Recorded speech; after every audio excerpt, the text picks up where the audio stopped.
Chilling tales for dark nights.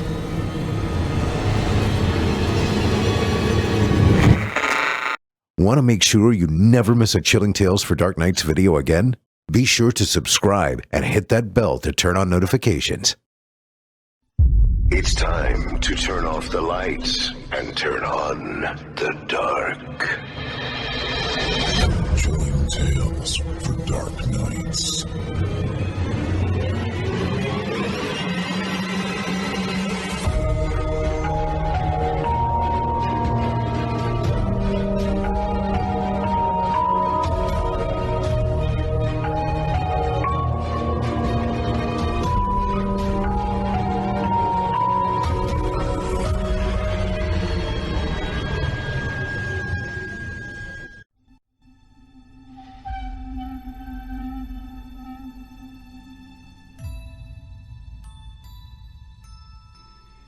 Good evening, listener. You're listening to Chilling Tales for Dark Nights.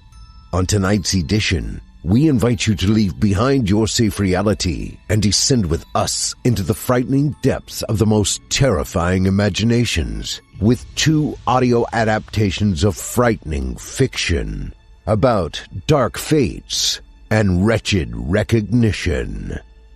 I'm your host, Steve Taylor, and tonight I'll be your guide as we traverse the dimly lit corridors of your darkest dreams.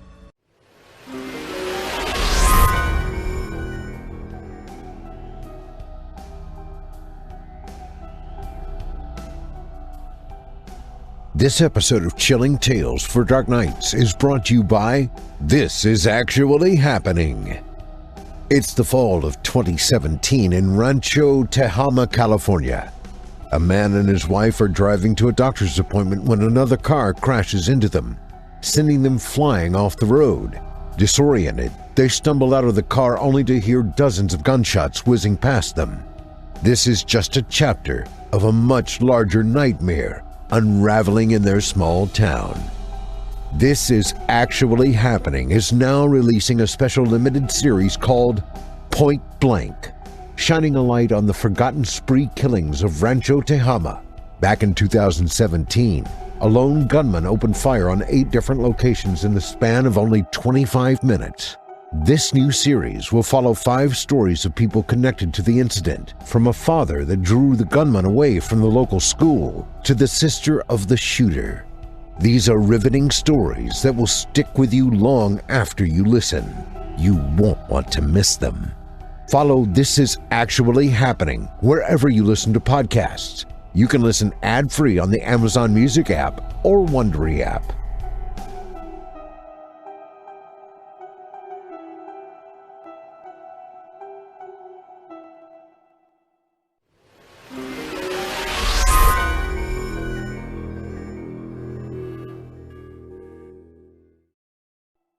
Joining us tonight to help bring to life the frightening fiction of Emma Loughran and S.M. Small are voice talents Illythia Fae, Justin Reynolds, Geoff Sturtevant, Melissa Medina, Alicia Pavlis, Nick Goroff, and myself, Steve Taylor. Now, get your ticket ready, take your seat in our theater of the minds, and brace yourself. It's time to turn off the lights and turn on the dark.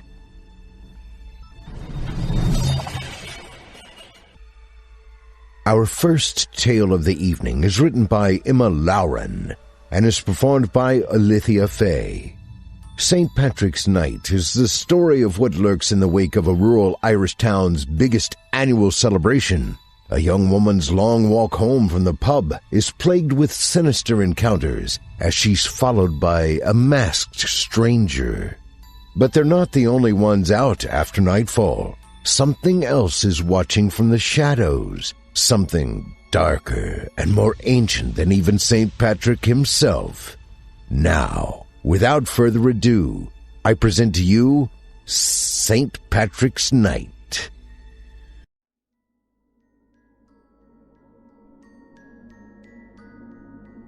The small town lay still in the wake of its most eventful annual celebration, St. Patrick's Day. Every year on the anniversary of the saint's death, all the local residents from miles around fill the square and line the streets clad in their tackiest emerald attire. Children with tinsel antennae sit atop red-faced fathers as they strain to steady their children. Dogs bark excitedly in little top hats while groups of women in green tutus drink shamrock shakes and wave flags. Only the finest local businesses and school groups participate in the parade, such as Mixed Timber Supplies and Septic Tanks Inc., often participating with themes like Under the Sea and Vikings. The residents at the local retirement home where I work never bother with the theme. They choose to dress as members of Toy Story or Mexicans Against Trump and wave as they are slowly driven past on a flatbed truck. I love those guys. At most parades, someone will dress up as St. Patty himself and walk around holding up a fake snake in victory. The man wasn't even Irish, my granddad used to say. He was a retired historian and hated St. Patrick's Day. He would tell me tales of Celtic times, of warriors and scholars, mages and druids, or local legends of ancient tombs and fairy hills, while I sat next to him munching fig rolls. He made it seem like the world was full of magic until St. Patrick came and did away with it all. He'd still come along to see the parade with my parents and me, but he'd grumble about it afterwards, saying, "That man was the beginning of the end." I could still hear the music and laughter from the pub at the bottom of the hill. I'd spent most of the evening there with some old school friends. I'd almost gotten into an argument after shouting, "Salancha, to the death of St. Patrick!" to my friends, gleaning a dozen angry glares from nearby locals while they muttered to each other beneath their frowns and orange wigs. The group of us afloat in a heaving sea of late-night revelers also dressed in shades of green, but I'd had enough for one night. "Aaron, turn it down," Niev had said while tugging at my shirt for me to sit. "You're always getting us into trouble," she said, frowning. "So what? I'm pro-pagan," I protested with a smile, but the others just looked mortified. After that, I decided it was time to leave. My foot stuck to an ice cream wrapper, snapping me out of my thoughts. I groaned as I steadied myself against a windowsill and peeled it off the sole of my shoe using the tips of my nails. "Ugh, gross," I said to the empty road.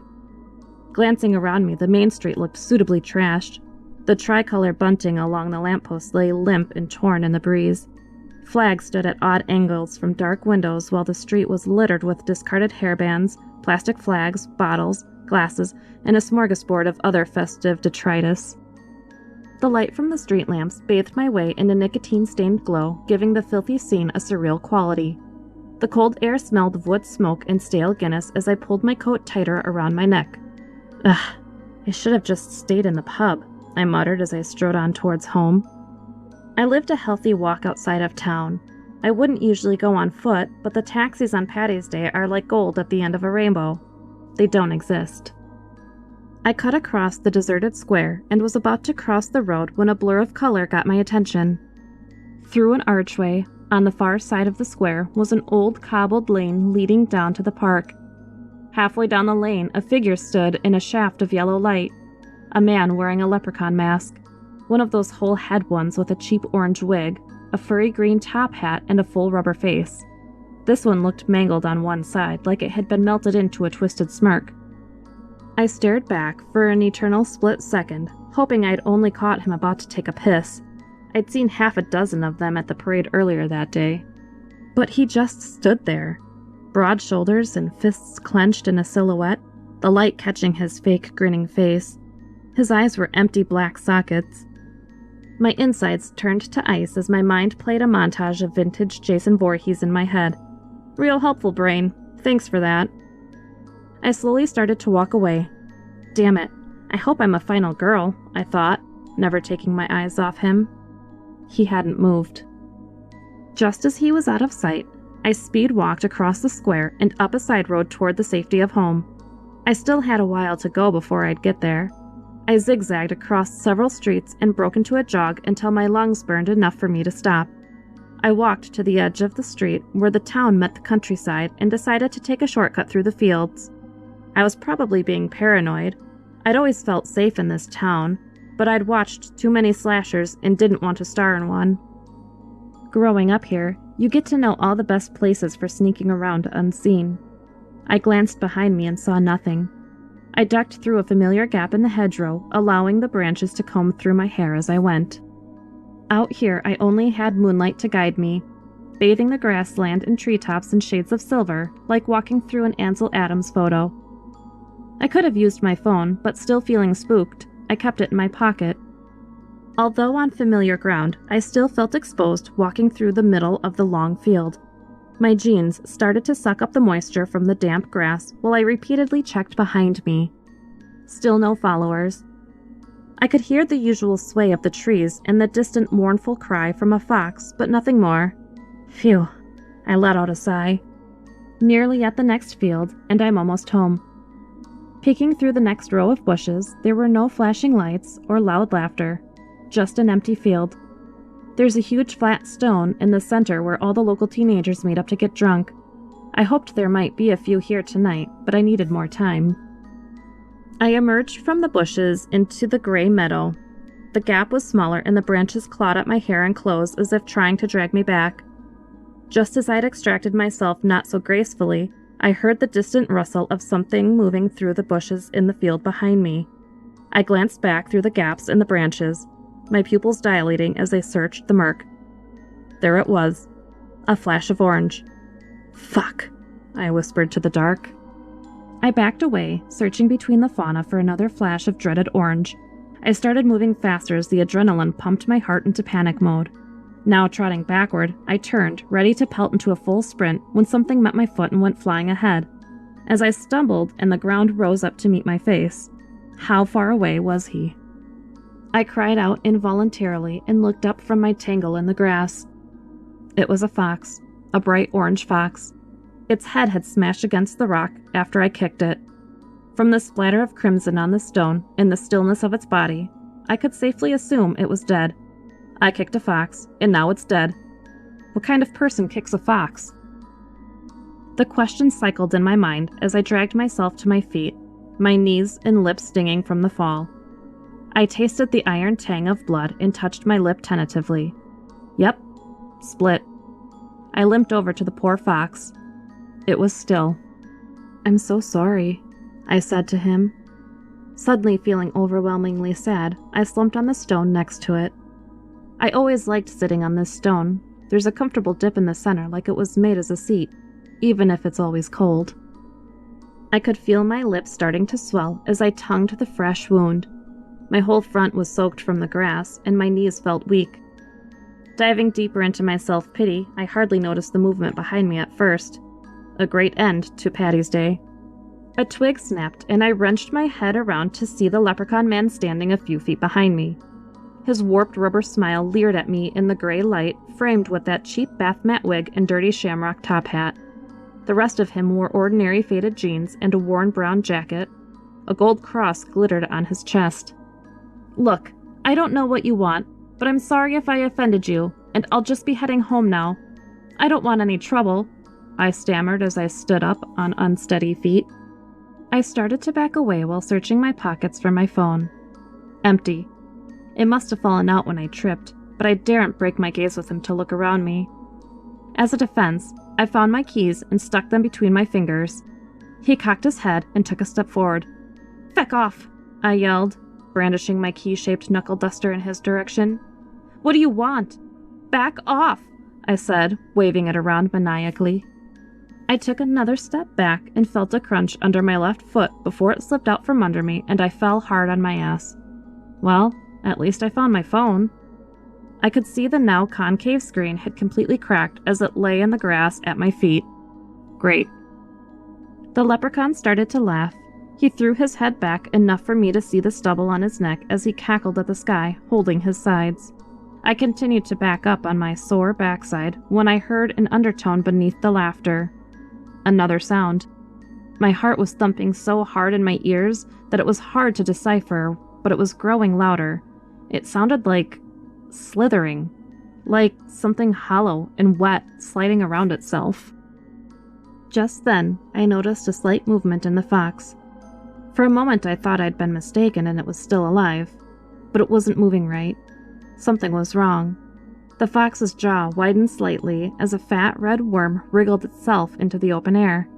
It stuck out from the gaping muzzle, shining scarlet in the moonlight. I was transfixed. There was something vaguely familiar about how it moved, but I couldn't figure it out. The worm felt around its new surroundings and grew larger, still sticking out from the row of teeth. The leprechaun bastard was recovering from his fit of laughter and couldn't see the fox from the far side of the great stone.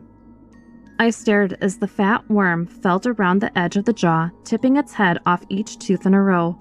As it stretched to touch the grass, another appeared, and then another, until 8 chubby worm heads were visible. They moved strangely in unison. Each worked in tandem with the other as they felt around. Then, like a group of synchronized swimmers, they each curled over a portion of the open jaw and began to open it wider and wider. The whole dance had only lasted several seconds, but I was mesmerized by this gross yet strangely hypnotic sight. Part of me had totally forgotten about the psycho carrot top over there. He had stopped laughing and was probably annoyed I wasn't giving him my full attention. I could see him advancing in my peripheral vision, but I couldn't take my eyes off the fox. The carcass was moving with the widening of its maw. The 8 worms had opened it up like setting a bear trap. The fox's teeth stuck upright like little bright stones in the gloom. The chubby worms strained against the sides as the masked man came closer. I could feel the tension in their little red bodies as they tore the jaw wider apart, leaving a wide open void in the center of the carcass at the base of the stone. The worms released their grasp on the jaw and began to slide outward. The wet, slithering sound returned as their heads touched the grass. It seemed they were attached to something inside the void. Another 2 fatter worms appeared on either side, quickly followed by... It was then I realized the familiarity of the worms' movements. They weren't worms at all. They were fingers. My brain couldn't compute what I had been watching. The gnarled, false-faced man had made it to my side of the stone by the time I tore my eyes away from the unreal sight in front of me. I looked at his distorted face and back to the fox. He followed my stare. "What the He bellowed in fright and leapt back in surprise. The sounds of slithering and squelching made my stomach revolve in disgust as a wet head started to emerge. 2 gore-covered arms stretched out of the dilating abyss, grabbing tufts of grass in a blood-slick grasp, then shoulders, then a blood-soaked torso of a man birthed itself from the still too small gap. His face was obscured by long bloody hair which clung to him like sinew as he clawed his way into reality. My midnight stalker sputtered loudly and lifted the bottom of his stupid mask, enough for a torrent of vomit to erupt onto the grass beside him. This strange delivery was apparently more than his stomach could handle. The stench of cider and bile lingered in the air as he stood bent over, swaying slightly. The only sounds were his wheezy gasps and the sucking noise as the man dragged his feet out of the now decimated remains of the fox. Steam rose from his skin in the soft light as unknown viscera dripped onto the silver grass. The ancient man slowly rose to his feet. He was tall, broad, and completely naked. As the blood slid down his body, it revealed a galaxy of small Celtic symbols tattooed all over him. He parted his slick hair like curtains, revealing a stern, bearded face with heavy, dark eyebrows. The whites of his eyes glowed menacingly against the dark, blood-stained face. He looked straight at my would-be attacker, who whimpered audibly. The gore-covered man took one step forward as the guy who still hadn't removed the mask took out a box cutter from his pocket and slashed it at the air in front of him. "A box cutter?" I used the term then loosely. "So that's what you were going to do to me?" I shouted incredulously, despite the bizarre play being acted out between the 2 men. Another swipe as he started to back away. I heard a soft chuckle from the naked man. Swipe, swipe. The naked man kept striding confidently towards the masked slasher and grasped his arm on the 5th slash, bending it back at an awful angle until it snapped at the elbow with a loud crack. The sound echoed around the field and down the valley. The leprechaun shrieked in pain and fell to his knees, but the naked man chuckled again. He grabbed him by the scruff and dragged him on his back as if he weighed nothing towards the stone. He began to shriek again, flailing his legs and one good arm in a futile attempt to free himself. He dragged the man across the stone like a bascule at a guillotine, leaving his head hanging over the dead fox at the comfortable dip where I'd sat so many times before. The relict man looked down upon him and put a hand out to lightly grasp the gold chain around his neck. He held the tiny gold cross in his hand before letting it drop again. As I watched in the shadow of the hedges, he plucked a large claw from his hair, then sliced the leprechaun down the belly in a flash. The man screamed, then gurgled, and finally fell silent. I could feel a slight change in pressure around me, and my ears popped when he cracked the ribcage open across the stone as if about to perform a ritual autopsy. Only then did he look over at me. Our eyes met, and I knew he wouldn't kill me. I had summoned him. He smiled. I got up and walked over to the splayed corpse on the rock, entrails dripping down like streamers and organs thrown haphazardly on the grass. He took my hand, and I never felt so calm. We both looked down into the growing chasm deep in the masked man's ribcage and into another world. The ebony depths looked so inviting. I looked him in the eyes once more and stepped inside.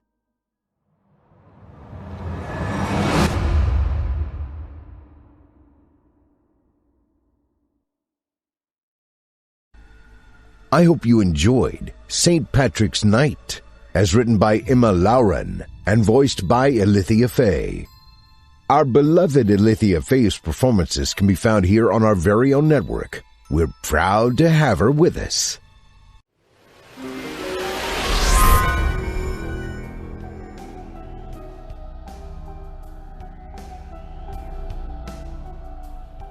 This episode of Chilling Tales for Dark Nights is brought to you by This Is Actually Happening. It's the fall of 2017 in the Rancho Tehama area of Northern California. After navigating a hard-scrabble working-class life, Troy McFadden finally settles down with his wife in rural California, when one day driving down the road, they are aggressively T-boned by a stranger. Disoriented, they stumble out of the car only to hear dozens of gunshots whizzing past them.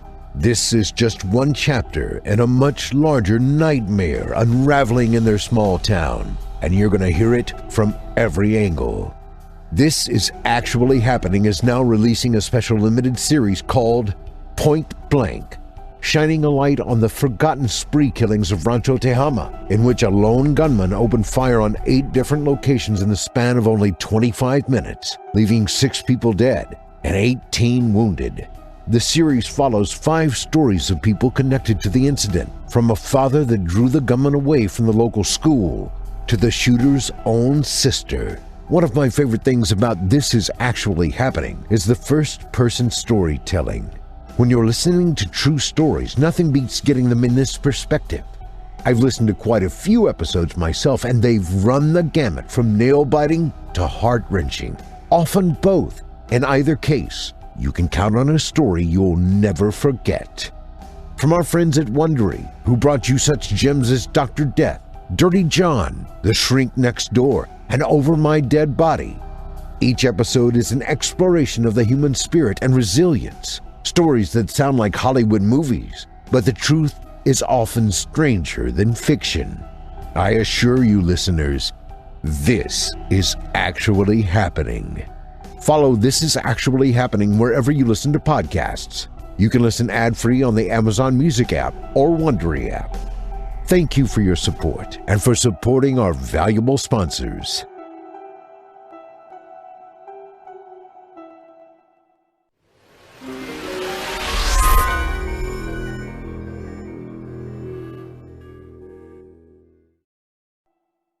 Our second tale of the evening comes to us from author S.M. Small and is performed by Geoff Sturtevant, Melissa Medina, Alicia Pavlis, Nick Goroff, and myself, Steve Taylor.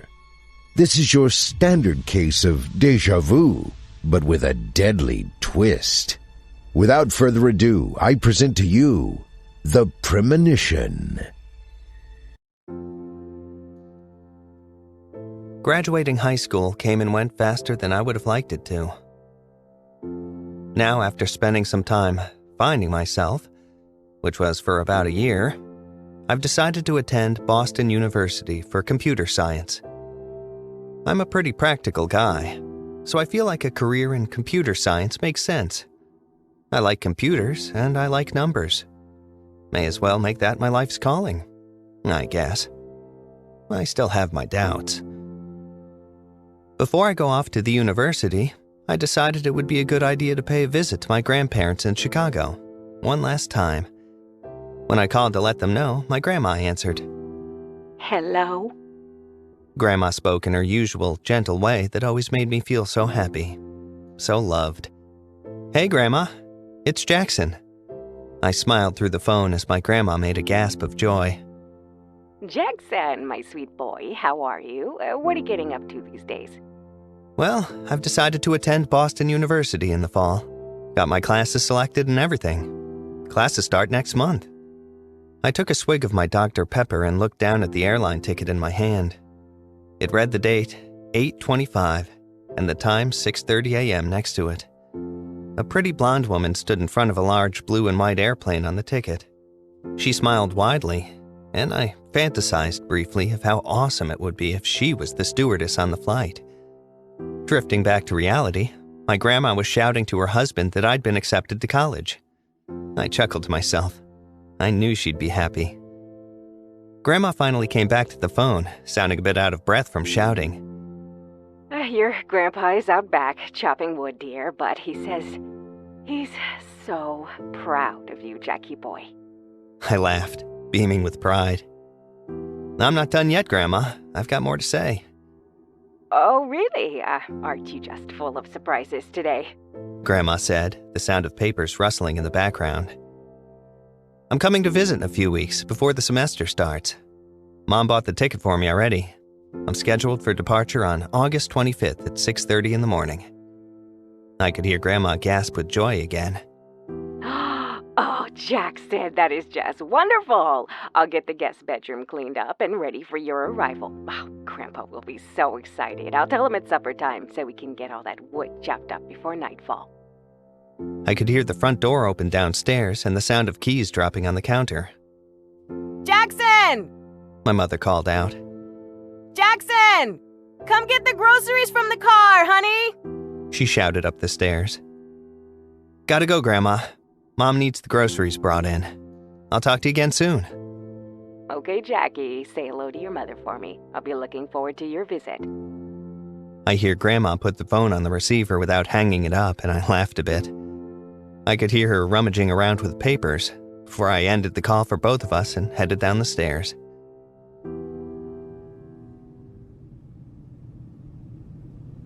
The feeling of an airplane taking off is definitely a strange one.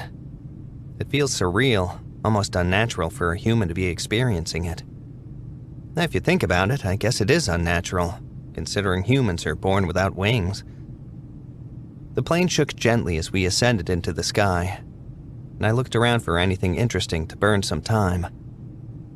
I sat closest to the aisle, taking in bright lighting and rows upon rows of mottled blue seating. Many seats had subtle stains here and there from years of constant occupancy. The lighting was actually pretty trippy looking, kind of like a faded blue downpour from the ceiling with mini bulbs of yellow thrown in. Felt more like a spaceship than a common airplane. Next to me, a heavy-set guy, maybe in his late 40s, coughed and nearly hacked up a lung. The man roughly tapped me on the shoulder and coughed in my face. Hey, buddy. You got a tissue? He groaned, breathing rancid fish breath right in my face. No, man, sorry, I grumbled, covering my mouth and slinking deeper into my seat. The man shot me an annoyed look before shifting in his seat to face the direction of the porthole, another heavy cough ripping the air. Rolling my eyes in disgust, I scanned the aisle, checking out my fellow passengers. A few rows in front of me, a mother struggled while pushing her bags into the containment units above her seat. Her daughter, maybe 4 or 5, was wearing a pink dress and curly blonde ringlets for hair. She sat on the floor beneath her mother, playing with some dolls. I heard the little girl humming a song as she played with her toys. It sounded familiar, but not something little girls commonly sang. Straining to hear, it sounded like she was humming the late Chopin's funeral march. Why would a little girl hum a song like that? And why would she decide to hum it right now, thousands of feet in the air, floating among the clouds inside a metal coffin? I felt unnerved. The feeling of the jet engine mildly shaking the cabin sparked an unexpected anxiety. Watching the girl hop up, she jumped around while her mother tried to get her to buckle in. The little girl continued to bounce around, humming the same song, louder now. She danced about, humming the funeral march, and I felt increasingly sick to my stomach. Diverting my attention to anything not related to thoughts of impending doom, gloom, and death, I stared at the electronic clock on my laptop, watching the seconds tick by in slow motion. Moments dragged on with the occasional hacking noises from my neighbor and quiet talking amongst the passengers. I couldn't keep the foreboding piano tones from creeping into my mind.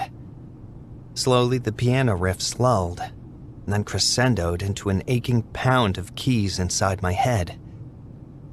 Rubbing my forehead, cold sweat caked onto the back of my hand. I couldn't handle sitting there anymore. I had to move or I was going to freak out. The intercom beeped to life as I unbuckled myself. Good morning, passengers. This is your pilot checking in to let you know we are currently en route to Chicago and making great time. If the weather continues to favor us, we are set to land about 9:45 or so. With that said, sit back, relax, and enjoy the flight. The intercom beeped again, signaling the end of the transmission. Looking to the back of the cabin, I located the bathroom and made my way to it. I felt nauseous. All I wanted to do was sit in the isolation chamber for a few minutes to settle myself, turn to my seat, and land without a hitch. Locking myself inside, I sat in the confined space. The silence was deafening, and after a long moment, I began humming to myself. I was humming nothing in particular at first, but then I came to realize I was humming the funeral march. Great. Now it's stuck in my head, I groaned, bending over, pressing my head into my hands and between my legs. I sighed. The plane lurched suddenly, lifting me off the toilet seat and landing ass first on the floor. I sat there a moment in bewilderment, beeping noises beginning to sound around me. I got to my feet and flushed, preparing to go back to my seat and buckle in. I reached for the handle, and then suddenly, I wasn't anymore. My body lifted and wrenched to the wall of the isolation chamber in an instant. I could feel my face stretching into the wall itself as the plane seemingly nosedived straight down to what would surely be a fatal impact. Ear-shattering sounds erupted around me. Outside the chamber, the screams of my fellow passengers cascaded in waves as the airplane lurched and swayed out of control. My hands clawed the wall as I screamed into the darkness.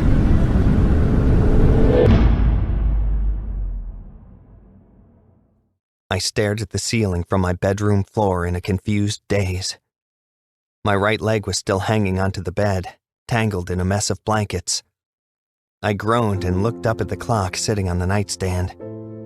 4:23 a.m. Showtime.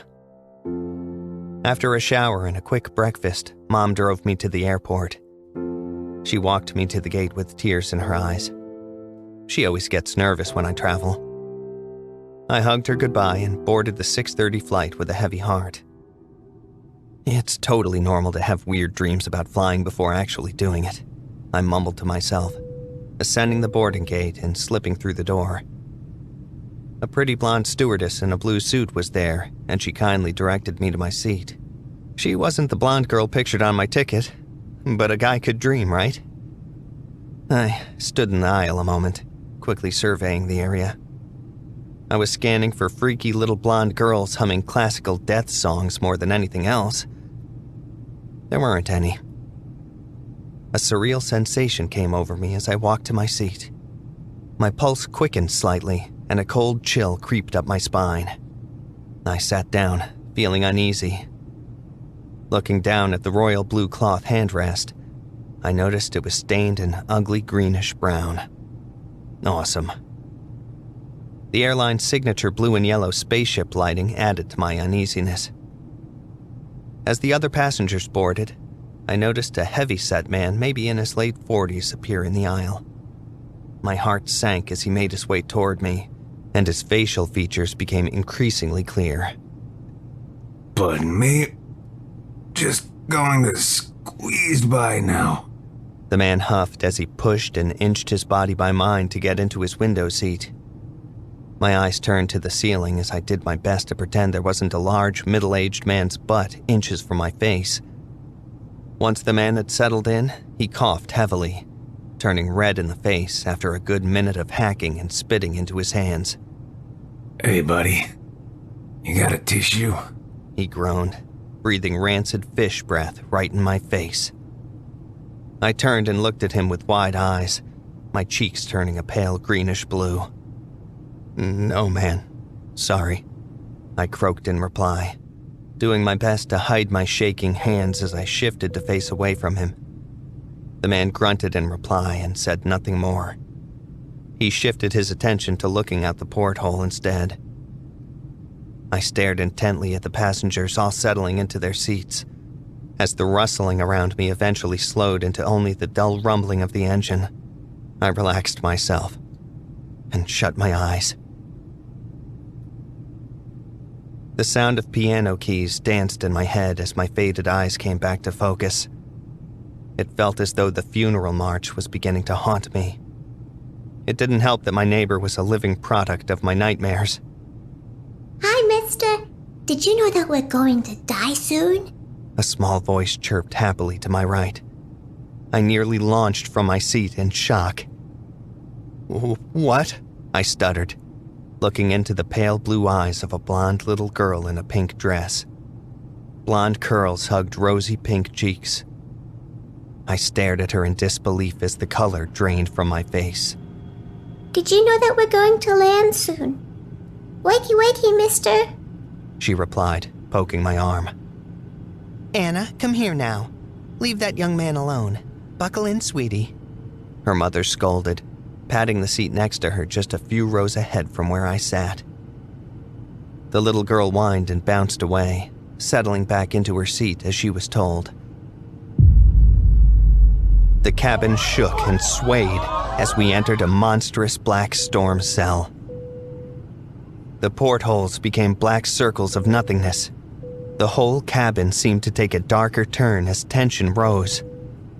The intercom screeched to life as the pilot began a crackly, warbled announcement. Good morning, passengers. We're set to land in about 30 minutes. Unfortunately, weather conditions are not favorable, and we'll have to circle for a clear landing. More to come. Sit tight. We're in for a ride today, folks. The intercom crackled and beeped again, signaling the end of the transmission. I sighed wearily, grasping the stained armrests in an iron grip as the airplane rocked and swayed. Booms of thunder roared around blasts of lightning, erupting from gigantic black blotches of dark storm clouds. Wind forced the plane off course, turning the plane far onto its right side, flying at a vertical angle. Screams ran out in the cabin, many people hanging tightly from their seats by their seatbelts. The airplane eventually evened out, after long, harrowing moments of vertical terror. Many men and women on the plane were crying, grabbing for oxygen. I could hear someone in the rows behind me throwing up. After a moment, silence overtook the cabin, as everyone listened to the storm raging just outside the lining of the plane. Tension built as we came to realize the severity of the weather conditions. Thunder cracked, and the airplane dropped suddenly, then abruptly snapped up again. The intercom beeped to life once again, and I silently begged for the landing announcement to ring through the cabin. I want it off, now. We are circling in for a landing now, folks. Please remain seated until the plane has reached a complete stop. Thanks for flying with us. The intercom beeped again as cries of joy and relief sounded within the cabin. I sat up, ignoring the thunder and lightning as we began our descent into Chicago. Finally, Grandma and Grandpa are probably waiting for me right now, I said as I looked at my watch, noting the time was 9:34 a.m. And we made great time too, all factors considered, I added with a smile. As we descended the clouds, I noticed the eerie blue lighting flicker in the cabin. It flickered again, before shutting on and off quickly. Gulping nervously, I checked the tightness of my seatbelt. We broke clear of the clouds, and the beautiful lights of Chicago came into view. Thunder crashed, and lightning struck with violent fury. A terrible cracking noise snapped, and the airplane whipped sharply to the right, and then straight down toward the earth at an increasing velocity. Screams exploded inside the cabin as bright orange flames danced on the right wing of the aircraft, black smoke rising in its wake. The blonde stewardess that helped me to my seat earlier flew by in a flash, landing with a sickening crash against the wall, blood pouring from her smashed skull. My lungs ached as the pressure pushing me into my seat intensified, and I began to melt with the material. Flashes of orange, yellow, and red lit up the cabin, exposing screaming faces, flailing arms, and crying children. Tears rolled down my face as I looked over my screaming neighbor and out the porthole. The only thing I could see was a sparkling blue mass drawing ever closer as we fell from the sky in a burning metal casket. In our final moments, lightning illuminated the sky in a powerful display of nature's power.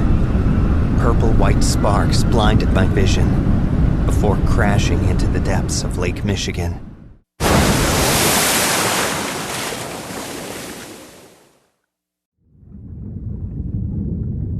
Blue swirls of water broke the portholes upon impact, sloshing inside the cabin. Those who were not already dead when they sat wrestled with their seatbelts to escape.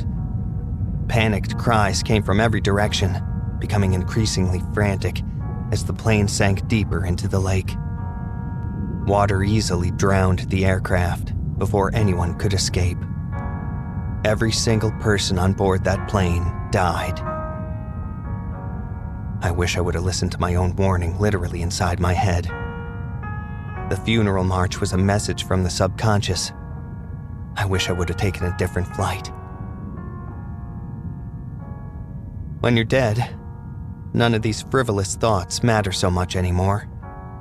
I couldn't have stopped the plane from crashing into the lake, whether I wanted to or not. Fate has sealed the tests of time.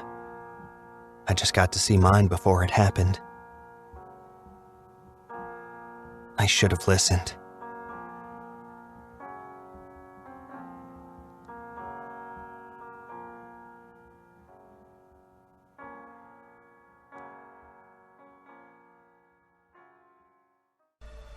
I hope you enjoyed The Premonition, as written by S.M. Small and performed by Geoff Sturtevant, Melissa Medina, Alicia Pavlis, Nick Goroff, and myself, Steve Taylor. Author, voice actor, and producer Geoff Sturtevant is a man of many talents, and about 91.7% of them are ones you can tell your mother about.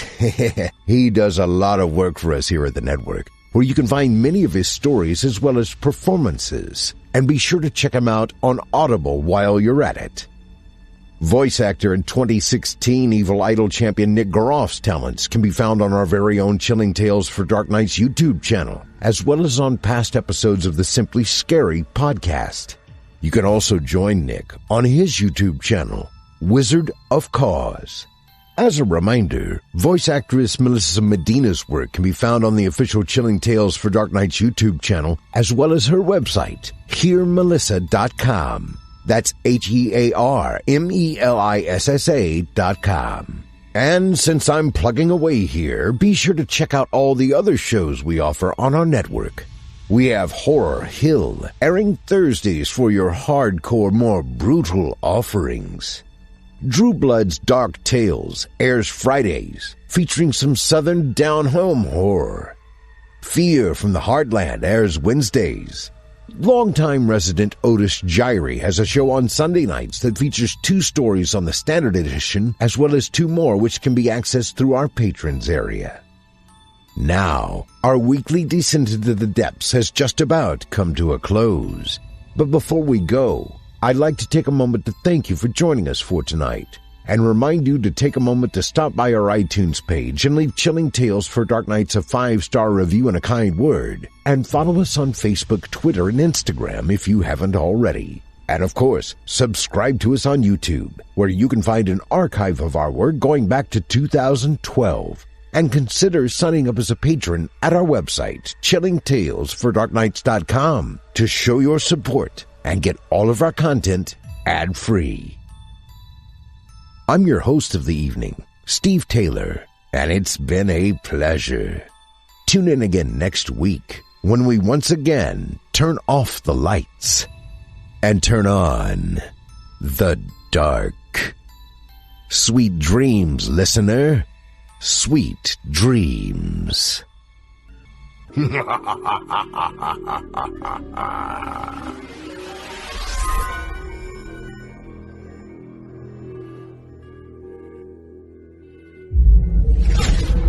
Chilling Tales for Dark Nights.